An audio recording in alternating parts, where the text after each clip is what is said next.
At UMC, access to your health care is only a call away. Dial 74-NURSE for free, instant medical advice from experienced and trusted UMC nurses, 24 hours a day. Learn more at umchealthsystem.com.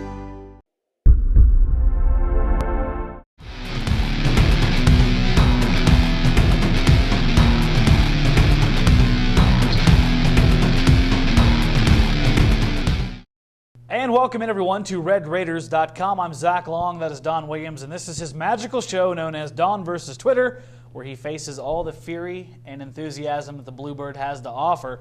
And after 3 consecutive losses, the mood a little bit better this week. I was a little surprised by the questions. There was actually a bunch of very intelligent questions on here. You know, of course, all Tech can right the ship, right, Don? All you got to do is beat Baylor. We get intelligent questions, Zach. What are you talking about? We got a wide range of questions this week. Some pretty good ones, so let's dig right into them, Don. We'll start first with Robert Powell, a frequent flyer here on Don vs. Twitter. Tech is established as a top 25 team with 7 to 8 wins this year. How does Tech recruit better athletes to win in the 9 to 10 range? I would say simple, Robert. You got to play over your head and win 10 games a couple of times. That's all there is to it. And then you got to capitalize on it after you've won 10 games by recruiting well immediately after in those years following to continue to take advantage of that momentum and then to perpetuate it. College football is not about parity. It's not set up that way. It's never been that way, and it's probably not going to be. It's why the programs that were big winners when I was a kid are, for the most part, still the big winners, and it doesn't change much year to year. So what you got to do, again, is get a couple of groups, play over their head. Guys who have 7, 8 win talent, go win 10, pull a couple of upsets, and then strike while the iron's hot and capitalize on recruiting, because today you can use all the gimmicks you want. You can run out 12 different uniform combinations. Bottom line is the kids are going to go to the places that go 12-0 or 11-1. They like the rings, and they like the the aura that comes with getting to go to those big-time BCS bowls every year. Up next, Don, how about Houghton's Arkansas football? A.J. Don Williams, with 0 depth on the offensive line and about the same for the entire defense, what grade do you give Tubbs, of course referring to our good friend Tommy Tuberville, his recruiting from 2010 to 2012? I give him a B, Chris. You can't blame Tuberville for the state of the offensive line. All 6 guys who are in the rotation right now are guys who have signed when Tuberville was the head coach. The reason the offensive line has no depth is because Mike Leach's 2009 class. Remember Kyle Clark, Matt Getz, Joel Gray? Gone. All those guys were Leach signees who would be 5th-year seniors right now. All gone. And Tuberville's 2011 class, I would say, is almost saving the program right now. People don't acknowledge that because they don't like Tommy Tuberville. But most of the really talented players on this team are the guys that he landed. 8 starters on offense, 7 starters on defense are Tuberville recruits. And the 2011 class is one of the best classes that this program has had in years. Really, one of the best classes that this program ever has had. And he got some pretty good pieces in the 2012 class as well. Now he's gone, and we'll see if Cliff Kingsbury, how well he can recruit. Definitely didn't leave the cupboard bare by any means. No. Here's the thing, and we were looking at it last week because it was senior day. The guys from 2009 would be 5th-year seniors this year. Mike Leach in February 2009 signed 24 high school players. The number of those 24 who came down the tunnel and took the roses and hugged their parents on Saturday was 6. Wow. 6 out of 24. I mean, that's... If you a lot. I mean, this program would be in much better shape if you had a dozen or 15 5th-year seniors. But those guys went left and right. You remember what else was going on in February 2009, Zach? I do remember something going on, Don. It was something kind of famous in Texas Tech football history, right? That big contract controversy. Oh, that's remember? right. Step 1 before the initial blow up that happened the year following. All right. So definitely by any means, you're going to place blame. Don't place it on what Tuberville did maybe so far Not back. Tuberville's recruits, okay? Maybe, I'm not saying maybe he's back to the controversy. Maybe the controversies had more to do with this than the actual what's happening now. Yeah. I mean, Tuberville 2011, remember Jason Morrow, Kenny Williams, LaRaven Clark. Those guys are working out pretty Jakeem good Grant. right now. Yeah. Up next, Don Robert Powell with a question for you. Don versus Twitter, what has happened to D. Paul? Did he get hurt? We need secondary help, and I thought he played really well early. Of course, that's freshman defensive back D. Paul from Monday. Freshman cornerback from Monday. You're right, he did get hurt early, played in 3 games, missed several weeks, and he's just now here in the last couple of weeks getting back to where he can do some scout team stuff, according to what Kevin Curtis says the other day. So he's a guy who's been out of the mix for about 6 weeks, ever since he got hurt in TCU game, if I remember correctly. But will be a guy who will be very much in the mix when you go into spring and you're trying to find replacements for Bruce Jones, Olalua Falimi, and Derek Mays. Which they will need. Jeremy with another question here for you. He's been pretty dedicated this year during Don versus Twitter. AJ Don Williams, does facing Arkansas next year give some validation to our non-conference games next year? I don't know about that, Jeremy. Arkansas. Normally the answer is yes. Normally yes, but Arkansas's 3-7 right now. Oh, they won their first 3, and then they lost 7 in a row. The reverse of Tech. It can be worse. The best the Razorbacks are going to finish is 4-8, and that's if they beat Mississippi State next week. But I do suppose that playing Arkansas will be playing Central Arkansas. Oh wait. Oh, they're playing them next year too, Don. No, I'm being sarcastic. Yes, Arkansas will be an attractive opponent. It's an SEC team. It's a team with whom you have a lot of history, and you know their fans. It'll be an entertaining game both here in Lubbock and then the following year in Fayetteville. And Brett Bleem is a good coach. They're going to rebound.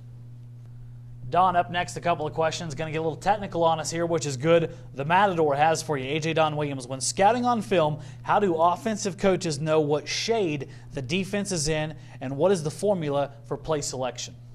Well, shade, and I'm not sure if I understand the question totally, but if you're talking like a nose tackle being a 0 technique or a shaded to a 1 technique, 2 technique over the guard, 3 technique outside the guard, and so on down the road from where the defensive linemen line up with the offensive line. Mike Jinks and Lee Hayes, I think, are primarily responsible for watching that on the Texas Tech coaching staff to give Cliff Kingsbury and the offense some insight into that as well. And then the quarterback, as he comes to the line of scrimmage, will also recognize the shade. As for play selection, you want to go through it, I guess, kind of from the beginning of the week to the end, Zach? Sure. Beginning of the week. Preach to us, Don. Beginning of the week, everybody kind of has their own responsibility. Sonny Cumbie's focused on putting together red zone plays. Eric Morris is focused on putting together third down plays. Mike Jinks and Lee Hayes, the offensive line coach, they put together the run game plan. They present it all to Cliff Kingsbury. They talk about it. And then they take a script of about 60 plays into the game, which is, Eric Morris says, more than what Mike Leach used to take in. But they keep it all on one sheet and pretty much the same format. Then during the game, you have, of course, half the guys up top, half the guys down on the sideline. You have Eric Morris, Cliff Kingsbury, and Sonny Cumbie all on one line on the headset. Mike Jinks and Lee Hayes on the other line on the headset. And between offensive series, Eric Morris and Sonny Cumbie and Cliff Kingsbury will be talking back and forth about what they're seeing with the defense, how the defense is trying to attack them, and then how they counter that with their play selection. And they give input, and sometimes, Eric Morris, Sonny Cumbie will give input. They'll provide their suggestions. Sometimes Cliff Kingsbury takes that suggestion and goes with it, and sometimes he goes with something of his choosing. But Matador, you just got your money's worth, brother. That is why he is the man, the myth, the legend, Don Williams. I consulted. That's some pretty good information right there, Don. Well, I turned his questions over directly to Eric Morris, the co-offensive coordinator, so that's all pretty me awesome. Repeating what Eric told me. Don is here to serve his Twitter followers. Another one for you, Don, from Robert Powell. This is a good one, too. Assuming Tech still does Sunday night football, who is a standout performer, and is anyone really tearing it up? Of course, that's referring to what you would call essentially junior varsity. Well, it's the guys who you don't see play on Saturday, really. I mean, for the most part, we're talking about guys who are redshirt freshmen, and guys who are further down the depth chart, third team and maybe a little bit lower. Under Mike Leach, Tech used to do what they call Sunday night football, where they would practice on Sunday, and then everyone would go in, or actually, and they would also do Thursday night football as well. And then when the first and second team guys went in, the young guys would scrimmage for about 30 more plays. They don't do that necessarily anymore, at least on a Sunday. What I do know, I know Mike Smith, co-defensive coordinator, has told me that they absolutely love. Coach Kingsbury and Eric Morris have been very impressed with Jacarthy Mack, he's actually an outside linebacker, but he's 6'3" and 185 pounds. But they say he plays with great energy. He jams receivers at the line of scrimmage. He's a skinny kid who can really run and bend the edge and rush the passer. They're very excited about him. He's probably going to need to put on 20 pounds, but they really like his future and they love his attitude. And they also like a couple of the guys a couple of other guys who are kind of in that same category. Malik Jenkins, a big inside middle linebacker who has a great frame. He looks kind of like a young Will Smith. You've seen him a little bit on special teams this year. And then Zach Barnes, who plays a down defensive end, they're excited about him. Offensive side, you hear good things about, Gary Moore as a receiver that we thought might play this year with all the buzz that you heard coming about him out of the summer.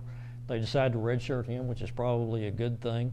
So, one of the other things, I guess, to know about these guys, of course, is Texas Tech has played 12 true freshmen this year. Absolutely. So you're actually getting to see on the field on Saturday. You're getting to see some of these guys on the field on Saturdays, maybe more so than just waiting to hear about what they're doing in practice. Don up next. Jason Gandy going to try to get us in trouble. AJ Don Williams. There has to be more to Michael Brewer not playing than not getting enough reps, doesn't there? A little conspiracy theory here from Jason.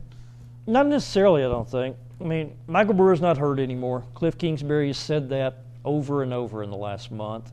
And I've heard the same from people who know Michael, that he's well now. So he's available, but right now Cliff Kingsbury doesn't think he's the guy who gives the team the best chance to win on Saturday. Now, if that were the case, I believe he'd be out there. Not enough snaps is a legitimate explanation. I think one thing you have to understand really is you have 2 full-scale practices a week. Because Sunday's the player's day off. Right. Monday is about 45 minutes and no pads. Thursday's about the same because you're winding down getting ready for the game. Tuesday and Wednesday are really the only days that you spend 2 hours, 2.5 hours on the field. Those are your heavy days. And considering that Michael Brewer's missed at least 2 months, and Cliff Kingsbury on Monday actually said 16 weeks, that's 4 months. Right. Cliff doesn't think that that 2 days in a particular week is enough time to get Michael Brewer ready for a Big 12 opponent. Now, I would add this, pardon me for consulting my notes here, but Cliff did not recruit Michael Brewer as he did Davis Webb and Baker Mayfield. And he might like their skill sets better and think he has a better chance of developing those two into the type of quarterback that he wants. So you could have some of that coming into play as well. Don, you handled that well. Nicely done. I'm trying to get all the angles here. Now, There you go. Here's another angle that I forgot to mention that we probably should mention. A lot of people have asked, is Cliff Kingsbury holding Michael Brewer back, trying to get him a medical hardship and Yes, they keep have. his sophomore year status? And I don't think that is the case. And here's why. Because, again, we believe that Michael Brewer's been Perfectly healthy. healthy for the last 2 months, if not perfectly. Cliff says there's no reason physically that he cannot be cannot go into a game. And we saw that 6 weeks ago. If you're going to appeal to the Big 12 and the NCAA and say this kid should get another year because of a medical hardship, you have to have a doctor's documentation. You have to have medical people attest to a player being physically unable to participate for that season. You can't simply say he was hurt for the first month and now we're not going to play him, give him the year back. He has to be legitimately unable to play through the end of the season. That's not the case right now. Yeah, from what we've seen with what essentially becomes a six year of eligibility due to medical hardship cases, this one ain't going to tear anybody up No, at the NCAA I and don't make them think so. rule in that favor. Last one, Don, of course, is our running Twitter question for the last few weeks here from Robert Powell. Don, every week give us your Tech expected bowl game prediction.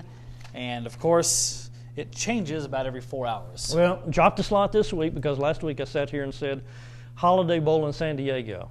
And I really like San Diego, so I was wanting to see Texas Tech beat Kansas State last Saturday because I wanted to go back to San Diego. It was a great trip in 2004. I thought had they beaten Kansas State, they probably could have clinched at least that high or higher. Now I think unless you win one of the last two games, you're probably looking at possibly, I think, a return trip down to Houston for the Texas Bowl, whatever it's called now. I don't think they have That's a sponsor. Exactly what it's called, the Texas Bowl. I don't think it's the Monty I think Car Bowl. Big 12 is with going to get Texas two more anymore. bowl-eligible teams done. West Virginia and Kansas State are going to get to 6 wins. I don't think TCU will. So if you're the Red Raiders, sure would be a convenient time to get a win the last 2 weeks, or you're going to put yourself at the mercy of that bowl selection committee, and you could slide anywhere when it comes time for that day. Yeah. So if you ask me my pick this week, it is Texas Tech back to Houston for the second year in a row. And of course, and he could find, you get a Big Ten team, and it could be, how about this? Michigan 6-3. That'd be pretty cool. Pretty cool. Yeah, Michigan 6-3. They have 3 tough games left. They're liable to finish in about that 7-5 range. So Texas Tech versus the Maize and Blue. That would have some storylines to it for sure. Don, a good list of questions this week. We want to thank everyone, of course, for sending in and taking time to tweet at Don. Keep them coming at us this week, of course. Tech going to Arlington, Don, to take on the big bad Baylor Bears. I'm sure there will be a wealth of questions either way after that one, so be sure and kick them over to Don. And, of course, stay tuned into RedRaiders.com and LubbockOnline.com for full coverage of Texas Tech and Baylor. Of course, our topics discussion with Chris DePertle. We got our Monday press conference recap up right now. And coming up later this week, our UMC Health System AJ Media pregame show. And, of course, our Road Rage segment from Arlington as we lock you in for the big one between the Bears and the Red Raiders. For now, though, that's going to wrap up this episode of Don versus Twitter. I'm Zach Long. That is Don Williams, and you're on RedRaiders.com.